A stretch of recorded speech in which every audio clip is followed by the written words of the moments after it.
Kaixo eta ongi etorri jakindunera. Gaur, gas idealen legeari buruzko beste ariketa bat ikusiko dugu.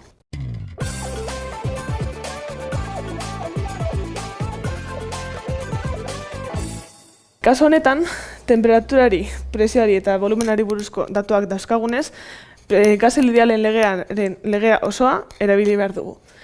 Ikusi behar dugu dena, Sistema Internazionaleko unitatean dagoela, orduan, temperatura gradu kelvinetan, presioa atmosferatan, eta volumena litrotan.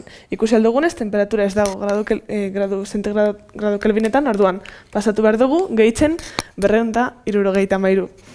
Orduan, lehenengo temperatura geratzen da 273 kelvin, eta bigarren temperatura dira 373 kelvin. Horrela, datu guztiak Sistema Internazionaleko unitateetan dauzkagu.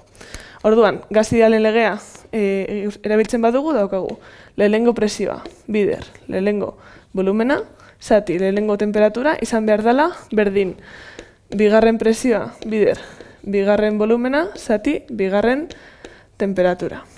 Orduan, hemen guk ez dakiguna bigarren presioa da. Orduan, hau banakatzen badugu, bigarren temperatura beste aldera biderkatzen pasatzen da eta volumena zatitzen. Orduan geratzen da bigarren presioa dela.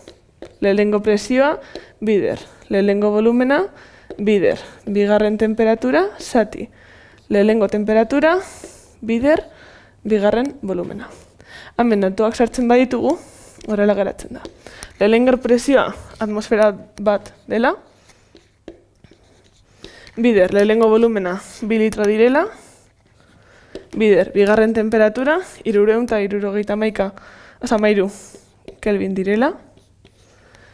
Zati, lehenengo temperatura 273 kelvin direla. Bider, bigarren volumena 3 litro direla. Hau kalkulagailuan, litroak litroekin joaten dira, kelvinak kelvinekin joaten dira, orduan atmosfera geratzen dira, eta hau ondo dago presioa kalkulatzen ari garelako. Orduan hau kalkulagailuan egiten baduzue, bigarren presioa 0,84 atmosfera direla geratzen da. Hau izan da dena, eskerrik asko guztiagatik eta gogoratu, sare sozialetan eta webgunean jarraitu jakindun.